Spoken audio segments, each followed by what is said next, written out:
bienvenidos a un episodio más de Vive y Sonríe.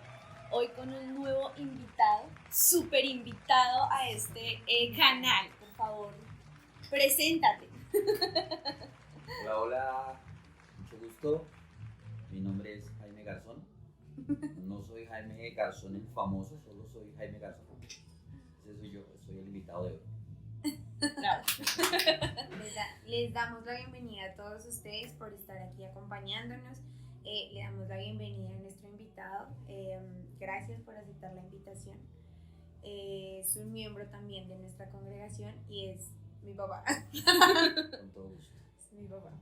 Entonces, bueno, vamos a continuar. No se desconecten, compartan. De una vez les pedimos ahí que compartan para que nos instruyamos hoy un poquito más, porque es un tema bastante importante y muy bonito que vamos a tratar hoy. Agregando lo que dice Angie, de pronto aconsejarles que tengan una agendita y un escrito de la mano, porque van a haber puntos muy importantes que debemos anotar, que sería bueno que tuvieran ahí para anotarlos. ¿Listo? Bueno, para iniciar, queremos iniciar leyendo el siguiente texto que está en Romanos 1:16, que dice: porque no me avergüenzo del evangelio, porque es poder de Dios para salvación a todo aquel que cree. Voy a dejarlo hasta ahí. ¿Listo? Entonces, para iniciar, para entrar en calorcito, en charlita. En calorcito. Ok. Listo, queremos hoy tratar el tema, un poco ronca, que es el evangelio. Sí, porque pues es importante entender qué es lo que a nosotros nos compete, ¿no? Nos abarca en cuanto a lo que hemos aprendido dentro de nuestra congregación, porque nosotros estamos aquí, cuál es nuestro fundamento y cómo nace esto. Entonces, eso es lo que nosotros hoy queremos tratar con la ayuda de Dios. Entonces, y bueno, con la ayuda de nuestro hermano Henry, que nos va a explicar un poco acerca de esto. Entonces, ¿qué es el evangelio? Para iniciar. Bueno, normalmente cuando se pregunta qué es el evangelio, la respuesta más sencilla y más común es: el evangelio es una buena noticia. ¿Sí? El evangelio viene de una palabra griega, se pronuncia evangelius y traduce buenas nuevas. En sí el evangelio es eso, una buena noticia. La pregunta sería entonces, ¿cuál es esa buena noticia? Si el evangelio es una buena noticia, la pregunta es, ¿y cuál es esa buena noticia? Entonces ahí ya entraríamos a mirar, pues, cuál es esa buena noticia. Y mirando el texto que leyeron al comienzo, donde dice el apóstol Pablo: porque no me avergüenzo del evangelio, porque es poder de Dios para salvación, y hay una salvedad ahí, a todo aquel que cree. O sea, el evangelio, como lo dice el mismo texto, porque en el evangelio la justicia de Dios se revela por fe y para fe. Así que creer en esta buena noticia, se necesita creer. Es creer.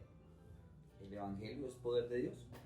Pero entonces habría que profundizar en esta buena noticia, a ver realmente qué tanto abarca esta buena noticia, por qué esta buena noticia es poder, y por qué que creen esta buena noticia adquiere salvación. ¿Qué es lo que podríamos, o creo que es lo que vamos a mirar hoy con la ayuda de Dios? Sí, excelente. Bueno, viendo ya que bueno, hemos entendido, sabemos qué es el evangelio, es una buena noticia. Entonces, entremos a ese pedazo, o vayámonos más bien un poquito más atrás. ¿Dónde nació esto? O sea, la iglesia, ¿no? Porque nos acobija el evangelio a nosotros, o porque nos acobija esta buena noticia a nosotros. Entonces, empecemos desde ahí, partamos desde ahí. ¿Qué fue eso que hoy nos permite estar aquí? ¿Cómo dio inicio? Bueno, realmente el evangelio, todo nace en la mente de Dios. Todo nace en el plan de Dios, en el propósito de Dios. Definitivamente la Biblia dice: según nos escogió en Él antes de la fundación del mundo, para que fuésemos santos sin mancha delante de Él. eh, todo este proyecto y este propósito del Evangelio ya estaban en Dios, desde antes de la fundación del mundo. ¿Cuál propósito y cuál proyecto? El proyecto de salvación. Efesios 1:4 dice, según nos escogió en Él antes de la fundación del mundo. Aquí nos está hablando de un grupo de personas o de la iglesia que predica el Evangelio, que fue escogida desde antes de la fundación del mundo. Y alguien dirá, pero ¿cómo es posible que no se hubiera creado el mundo cuando ya habíamos sido escogidos o la iglesia ya había sido escogida? Todo estaba en la mente y en el plan de Dios, todo esto. Y acá hay algo importante, dice, según nos escogió en Él. Ese nos escogió en Él nos está hablando de que la iglesia o los que creen el Evangelio fueron o fuimos escogidos en Cristo. Ese en Él es Cristo. El versículo anterior dice, Efesios 1:3 dice, bendito sea el Dios y Padre de nuestro Señor Jesucristo, que nos bendijo con toda bendición espiritual en los lugares celestiales en Cristo, según nos escogió en Él antes de la fundación del mundo. O sea que la iglesia como tal estaba en la mente del Señor, y el plan de salvación que Dios tenía, que iba a revelar en lo postrero de los tiempos, y el misterio que estuvo oculto por siglos y edades, que era el Evangelio a los gentiles, pues fue manifestado cuando Cristo vino a la tierra. Entonces, pensar de dónde empieza el Evangelio, pues realmente empieza en la mente de Dios, en el propósito de Dios desde antes de crear el mundo, pero con un propósito que al fin de los tiempos iba a venir Cristo a la tierra, iba a predicar su mensaje de salvación, y que todo el que pudiera creer en Él, o sea, en Cristo, entraría a ser parte de la iglesia, o creer en el Evangelio haría parte pues de esta salvación tan grande que nos trae Dios a través del Evangelio. Amén. Ok, amén. Es decir que esta buena noticia, el Evangelio, es entender que en un momento de la historia fuimos escogidos, bueno, antes de la fundación del mundo, como acabamos de oírlo, fuimos escogidos, y ahorita hubo un alto en la historia, ¿no? Donde se dio inicio a esta buena noticia para nosotros, que hemos entendido ahorita que, listo, entendiendo que nosotros hacemos parte de esta buena noticia que nos acobija hoy en día. ¿Y qué es la buena noticia? Que es el plan de salvación que Dios estipuló para nosotros, para el ser humano. ¿Listo? Eso es lo que hemos entendido hasta el momento. ¿Algo que opinar? No, clarísimo. Entendidísimo. No, sí, digamos en qué momento, bueno, ya sabemos lo que dice Angie, que es el Evangelio, aunque el sábado nos dieron como otra respuesta, ¿no? De qué es el Evangelio. ¿Se acuerdan? Muerte, resurrección. Muerte, sepultura, resurrección. Listo, sí, no, ya ese es como la eso ese ya es el tema de en qué está fundamentado el Evangelio. Okay. ¿Qué es realmente el Evangelio? ¿En qué está fundamentado y en qué radica su poder? El poder del Evangelio es lo que se me acaba de decir, que escuchamos el sábado. Pero entonces quería aquí decir algo más acerca de este tema del Evangelio y el poder que tiene. Bueno, empezó en la mente de Dios todo este plan, y por eso podemos decir que este Evangelio no viene de ninguna parte de la tierra específicamente. Es decir, alguien diría, no, pero esto viene de Israel, viene de los judíos, viene de cuando Cristo, que según la carne, vino de parte de los israelitas o los judíos, entonces viene de allá. Sí, podría decirse que viene de allá de Israel, de Jerusalén y toda esa región que se ha nombrado siempre, eso sí es verdad. Pero Cristo trae este Evangelio es del cielo, o sea, esto viene del cielo, realmente. Entonces, ahí ya radica en que este Evangelio tenga poder, y mucho poder, porque el autor del Evangelio tiene todo poder y toda autoridad, y el autor del Evangelio pues es Jesucristo. En Gálatas dice la palabra del Señor, Gálatas capítulo 1 verso 11, Dice, mas os hago saber, hermanos, que el evangelio anunciado por mí no es según hombre. Es decir, el evangelio que Pablo predica no nació en la mente de un ser humano, de un hombre común y corriente. Y dice Pablo, pues yo ni lo recibí ni lo aprendí de hombre alguno. Entonces con esto estamos probando que el evangelio no se lo inventó alguien por ahí. Se levantó un charlatán o un pensador, filósofo, estudioso de muchas cosas y digo, wow, vamos a inventar el evangelio y vamos a como algunos lo ven, a trastornar el mundo con esto, vamos a cambiar, o como otros dicen, parafraseando, una religión que es el opio del mundo. Bueno, dicen muchas cosas, pero la realidad es que el evangelio vino directamente del cielo, lo trajo el Señor Jesucristo, y Pablo acá está diciendo que él no lo recibió de ningún ser humano, dice, sino que lo recibió por revelación de Jesucristo. Así que este evangelio que nos alcanza hoy tiene tanto poder porque el que lo trajo y el que lo diseñó y el que cumplió todo los requisitos que el evangelio puede traer hoy, las bendiciones, los regalos que da el evangelio al ser humano, todo eso tiene tanto poder y tanta autoridad porque su autor material, intelectual, es el Señor Jesucristo. Entonces ya ahí podríamos pasar a en qué se basa el evangelio, ¿cierto? Que es lo que miramos, está en 1 Corintios capítulo 15. Pero bueno, antes de que entremos a esto de en qué se basa, quería hacer como una anotación aquí. Hablabas que estuvo en la mente de Dios, estaba en la mente de Dios desde antes de la fundación del mundo en que fuimos escogidos, pero ¿en qué momento empieza a darse lugar a o a ejecutarse este evangelio? ¿En qué momento de la historia? Sí, porque conocemos el Antiguo Testamento y tiene su Antiguo Testamento, Nuevo Testamento en la palabra del Señor. Y hay se parte la historia, ¿no? Entonces, ¿cuál es ese acto, para renombrarlo aquí, que da lugar a ese evangelio? Bueno, ok. Listo. Antes de eso, quería aclarar algo acerca del texto. Bueno, a veces la gente piensa en una doctrina que es la doctrina de la predestinación.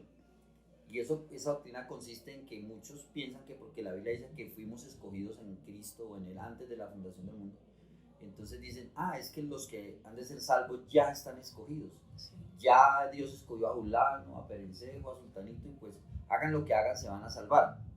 Y no, eso no es lo que la Biblia dice, no es lo que la Biblia enseña, sino que cuando la Biblia habla de este tema, que algunos hablan de la predestinación, la Biblia lo que encajó aquí es lo siguiente, que fuimos escogidos desde antes de la fundación del mundo en Él, o sea, en Cristo. ¿Qué quiere decir esto? Que el Señor diseñó un plan de salvación desde antes de los tiempos, y cuando lo ejecutó, lo que hizo fue, aquí está mi plan de salvación, y todos los que puedan creer en este plan de salvación, esos son escogidos. Pero hay que creer en Él. ¿Quién es Él? En Jesucristo, porque Él es el ejecutor del evangelio, el autor, el consumador, el que hizo todo para ser salvo. Entonces no existe la predestinación para que la gente diga, no, pues yo, si me voy a condenar, me condeno, haga lo que haga, si me voy a salvar, me salvo, haga lo que haga. No, eso no existe en la Biblia. La Biblia dice que fuimos escogidos en Él, o sea, en Cristo. Quiere decir, ¿cómo lo explico mejor? Cuando dice que fuimos escogidos desde antes de la fundación del mundo, está diciendo, Dios diseñó un plan para que todo el que pueda creer, o sea, y entrar en este plan, en el evangelio, creer en el Señor Jesucristo, seguirlo y obedecerlo, entonces ese es escogido. No sé si me hago entender, pero no es que el Señor diseñó o sea, Jaime, Ángel están ya sí, salvos y los demás hagan lo que hagan, no salgan. No fue es por creer, elección. Exacto, no es por predestinación. No, es porque el Señor diseñó un plan y el plan es el evangelio. Y el que crea en Jesucristo y siga el evangelio, pues ahí está, espero haber sido claro. Listo. Ahora, en cuanto a dónde empezó a ejecutarse, dónde inició, bueno, esto tiene tanto de largo como de ancho. A veces yo uso esta frase y digo que el evangelio puede ser sencillo, pero también puede ser muy complejo. Depende de la profundidad hasta donde usted quiera ir y llegar. Pero pues aquí estamos para mirar algo de eso. Realmente, pues, no sé de dónde arrancar. Hay profecías, lo que llamamos o llaman, se conoce como profecías mesiánicas, que la primera profecía aparece en Génesis 3:15, que es cuando Dios le dice a,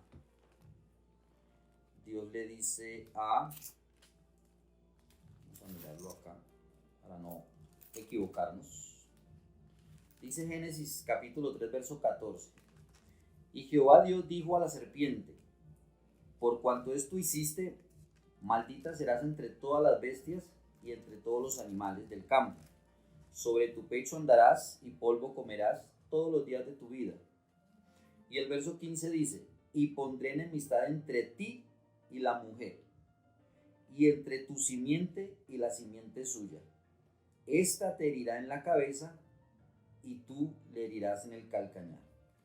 Se dice que esta profecía que aparece aquí en Génesis 3:15, Dios le está hablando a la serpiente antigua, diablo, Satanás, pero aquí hay una simbología. Y pondré enemistad entre ti. Ti es la serpiente y la mujer, que es Eva. Y entre tu simiente, o sea, la simiente de la serpiente y la simiente suya, es decir, la mujer, la simiente de la mujer. Esta te herirá en la cabeza, es decir, la simiente de la mujer herirá en la cabeza a la simiente de la serpiente. Y la simiente de la serpiente, dice, y tú le herirás en el calcañar. Es decir, que la simiente de la serpiente heriría a la simiente de la mujer, pero en el calcañar. Espero que haya sido claro ahí. ¿Qué quiere decir esto? Que de una mujer iba a nacer una descendencia, o ¿cómo lo digo?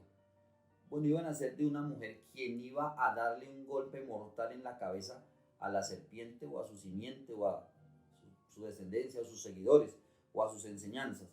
Mientras que de la simiente de la serpiente o de esas enseñanzas iban a herir a la simiente de la mujer o a los seguidores de esta simiente o esta enseñanza en el calcañar. El calcañar, entendemos, es de la rodilla hacia abajo, hablando físicamente, humanamente, porque ahí usa ese término. Uno en la cabeza, que es un golpe mortal, y el golpe de la simiente de la serpiente sería en el calcañar, que es un golpe de abajo de la rodilla. No sabría decir exactamente, pero bueno. Quiere decir que el golpe de la simiente de la mujer a la serpiente iba a ser mortal.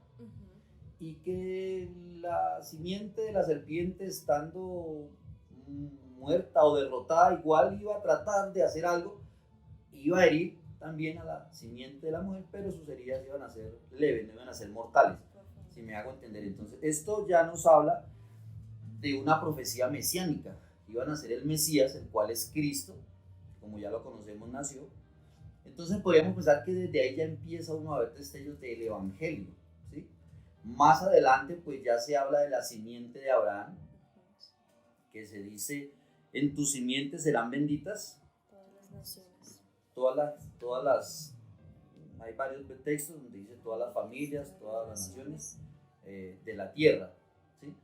Entonces, cuando uno entra ya a estudiar a profundidad el tema, no sé si tengamos tiempo para leerlo acá, para leer el texto. Entonces vamos a buscarlo. Vamos a buscarlo para leerlo. Donde dice, eso está en Génesis 22:18 dice, le están hablando a Abraham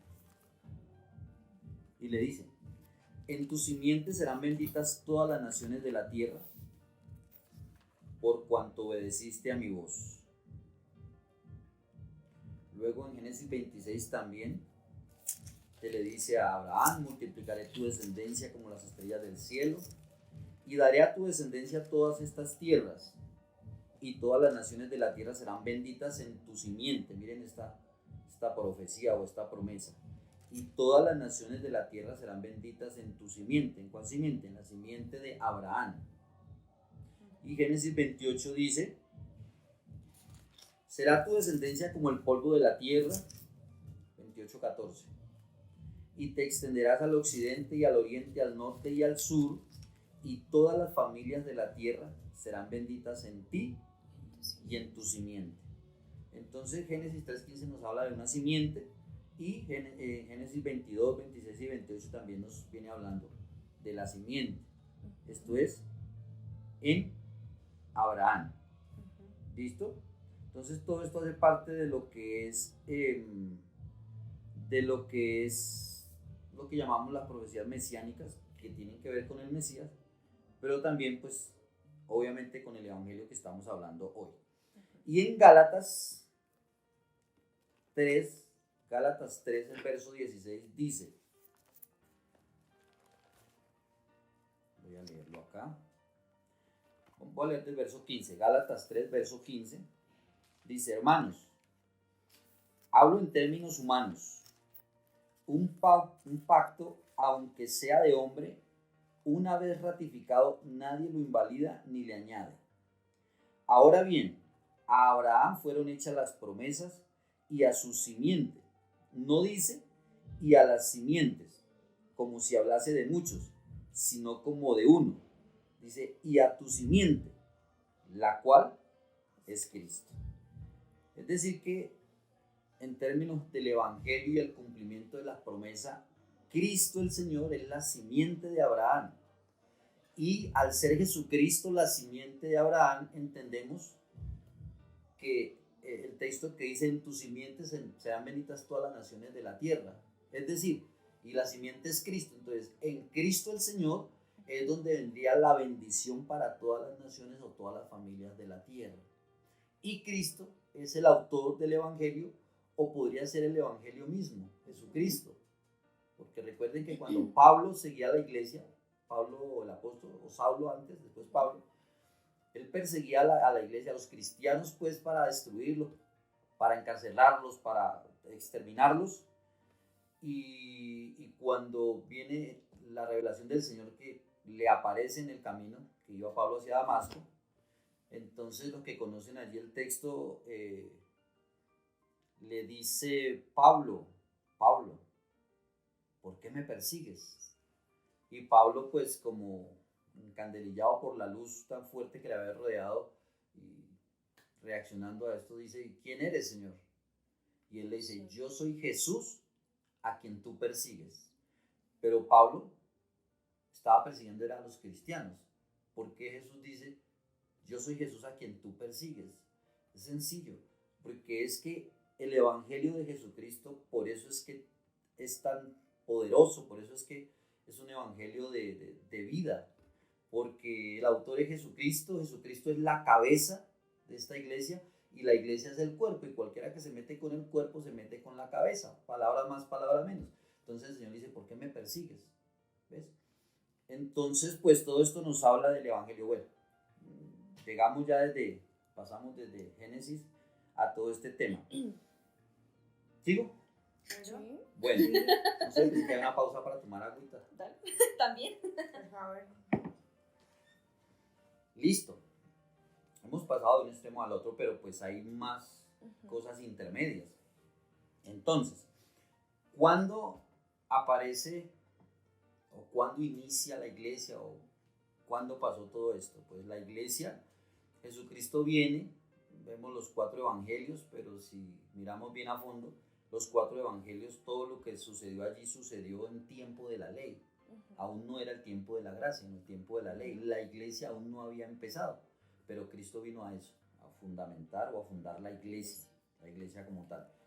Entonces, la venida de Cristo es tan importante que parte la historia, antes de y después de. Eso es algo inevitable, o sea, el mundo entero lo puede mirar, sepa o no sepa, quiera creer o no quiera creer. Jesucristo vino al mundo y partió la historia del mundo en 2. ¿Por qué? ¿Quién era ese Jesucristo para hacer esta división tan grande, tan fuerte, que con el paso de los años sigue latente y sigue vigente? Pues Jesucristo era nada menos y nada más que el Dios eterno que hizo los cielos y la tierra, que había prometido venir al mundo y vino, solo que manifestado en carne, como uno de nosotros, como siervo, lo dice Filipenses. Por eso es que este acto de la venida de Cristo rompe los parámetros, cambia la historia y nace el antes de Cristo y después de Cristo. ¿Amén? Entonces eso, bueno, valga aquí lo que voy a decir. Por eso es que en el ser humano también, en la transición de su vida, el periodo de tiempo que nace hasta que muere, esos, no sé, 10, 20, 30, 40, 50, 80, 90, 100, 120 años, lo que pueda vivir el ser humano, pero en ese lapso de vida, si esa persona conoce a Jesucristo, si esa persona tiene un encuentro personal con el Señor Jesucristo, porque Jesucristo vive, ¿no? Murió, pero vive. En la vida de esa persona también va a haber un antes de Cristo y un después de Cristo. Porque ninguno que conozca al Señor, ninguno que tenga un encuentro personal con el Señor Jesucristo, puede seguir siendo el mismo. Porque si se encuentra con Él y lo acepta como su Salvador, reconoce la obra que el Señor hizo, que hace, que es real, que es verídica, entonces esa persona, antes de conocer al Señor, yo hacía, yo esclavo de esto, esclavo de aquello, bueno, cualquier cantidad de pecados, ¿sí? Pero conocí a Cristo y el Señor me libertó, ¿sí? Me quitó de la esclavitud, rompió las cadenas que ataban mi vida a ciertas cosas y empecé a vivir una vida diferente con el propósito de agradarle al Señor, aquel que me rescató. Entonces, también en la vida del ser humano pasa un antes y un después. Antes de Cristo y después de Cristo. ¿Listo? Bueno, eso ahí. Entonces, inicia la iglesia. La iglesia del Señor inicia en el capítulo 2 del libro de los Hechos con la venida del Espíritu Santo, lo que se conoce comúnmente como el día de Pentecostés. ¿Sí? Ahí está en Hechos capítulo 2, si ustedes lo quieren mirar.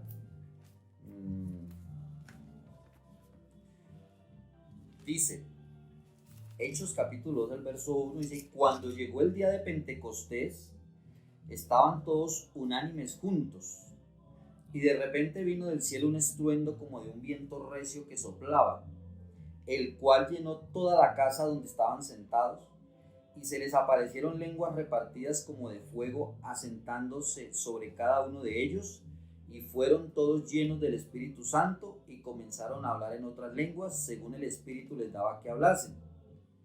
Bueno, ahí la Biblia nos sigue hablando de varones piadosos, judíos, bajo el cielo, naciones había allí. Según la historia, era un tiempo donde había unas festividades en Israel, la fiesta de Pentecostés, y entonces los que estaban fuera del lugar se volvían, se reunían, pero ellos venían de muchos lados, entonces ahí uno sigue leyendo el texto y ellos preguntan, dice, estaban atónitos, maravillados, diciendo, mirad, ¿no son galileos todos estos que hablan? ¿Cómo pues les oímos nosotros hablar cada uno en nuestra lengua en la que hemos nacido?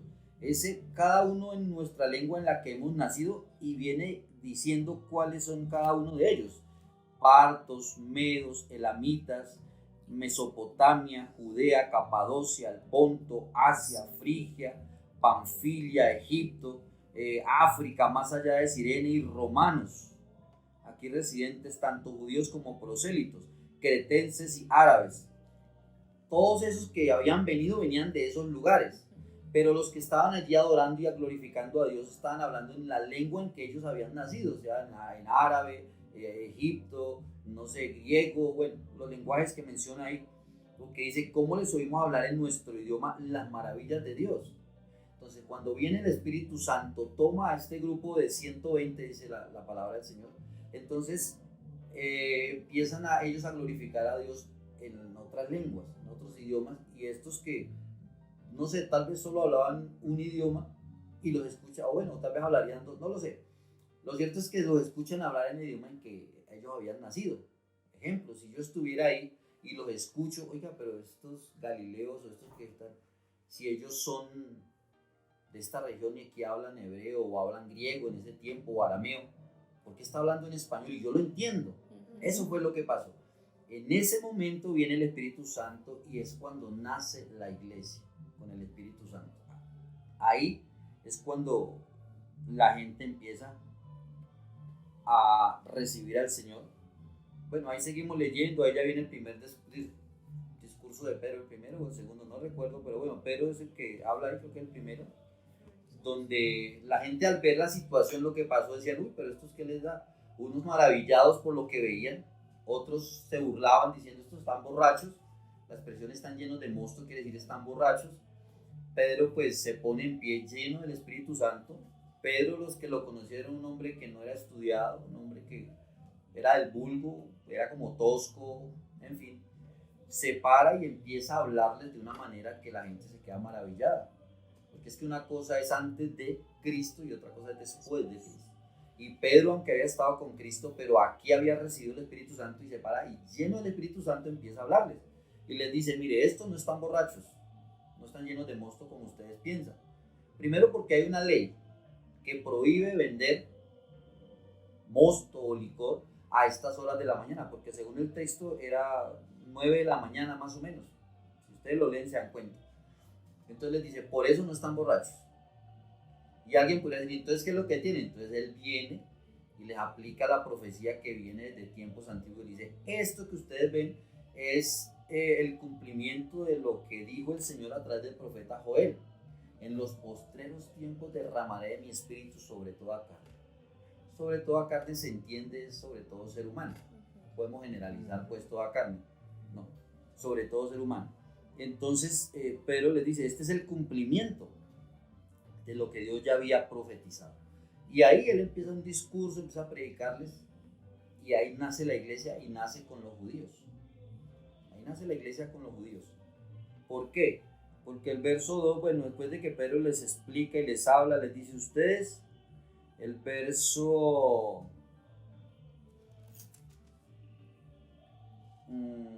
a ver, le digo, capítulo 2, verso 31 podría ser,